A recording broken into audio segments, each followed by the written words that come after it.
here's my next log that I'm going to cut. It's a live oak that I got from my sister-in-law. You can see there's a branch right here and a long ago removed overhealed branch right here. So my intent is to try and save those two pieces that'll be in the part, and then I won't turn them away when I get through it all. So my intent is to cut it about right here. I'm probably gonna try and remove the pith, which means it's gonna be relatively thin. There'll actually be a thicker part on the bottom side of that.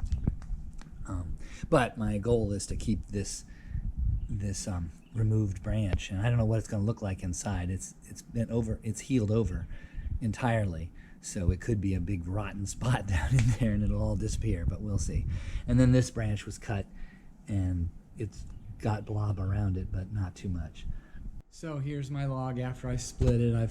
I've getting ready to put my woodworm screw here, made the flat area. There's the knot that's grown over. Let me turn it so there's light on it. So there's the back side that I chainsawed, and so this branch is still here. So next thing I'm going to do is put this 11 3/4 inch diameter cardboard template. Then I'm going to cut the corners off.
So I'm going to put my 4-jaw chuck on. I drilled a 2 1/8" hole, then I tapered it with the diamond tip, and then I've got my smallest 4-jaw chuck here that's 2 inches or so. I'm going to put that in here, turn it around, and in my mortise here. I need to get a little bit tight, and I'm going to... Earlier on I said I was going to use my woodworm screw, but it was too soft at one, and it was going in at a slight angle, wasn't mounting well, and it was getting loose. So I went to my 3-inch faceplate, and so I got to remove that now. And I don't reuse these screws. Some of them might be reusable, but they're breaking off, or they're just loose.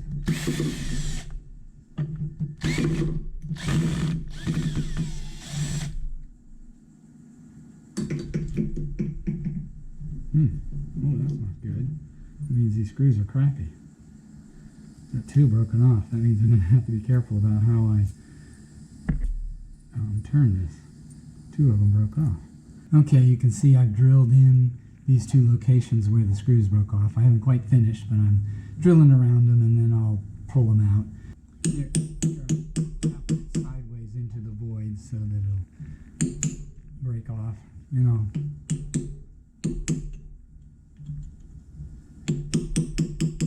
you can see I got one, so I got to get this one here.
Okay, I finished sanding this up to 400. On here I used the Sandoflex up to 180, and the hardwood areas that are turned I did up to 400. Inside, not as much. You can see this is a healed over cut branch. You can see some of the dead wood that was from the branch originally. And then this area is just bark covering, and if you could see it, there's some dead wood over here. Here's the inside of that. The inside is here, and you can see that I've machined all the way through the dead wood to the new wood that's on here, so you can see this light spot. There's some included bark. I didn't fill the crack. I'm going to leave it. And here's some dead wood from the far side. So there must have been a branch cut off there. And overhaul. So I'm going to put my first coat of finish on it.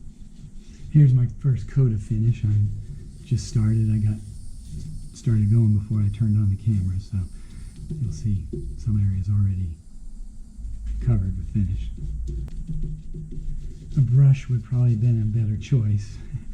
The rag works great on smooth surfaces. It doesn't work so well on these really rough bark areas.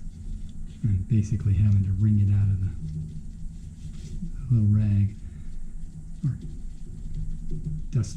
dustless cloth. Probably have to finish some of this inside with the bowl sitting horizontal because I can't get the finish to flow where I want it to flow.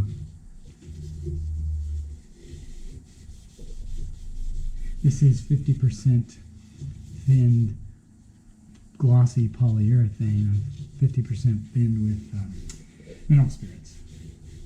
If it's not thinned, it's just so thick, it dries lumpy and just doesn't work well on these. I assume on a flat surface like a bookcase it would be easier to make a self-leveling coat, but with the round thing like this where gravity is moving around every time I change which way I'm holding the bowl, probably makes it a little more challenging. But overall it looks pretty good. I'll put a few coats on. I don't know exactly how many, but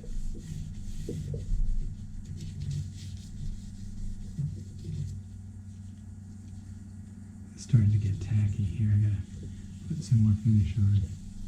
There's the finish. It's oil-based ultimate polyurethane from Varathane, clear gloss, and then I diluted it 50%. And this is looking straight down on the bowl. It's a much shinier finish than I usually do. I forgot to turn on the camera for the machining of this side, but here I'll show a little sanding. But I basically left the space for my wooden nickel. This is where my mortise was, and then I smoothed off the square corners that were here, and now I'm just sanding. Okay, this is a oak crotch that I got from my sister-in-law. They had a big oak tree that they had recently trimmed. It had some dead branch. This is what's coming up right now. This was a dead branch that had grown over. It's kind of a very interesting look to it. And if you see on the inside, you can see some dead wood from another portion of that branch.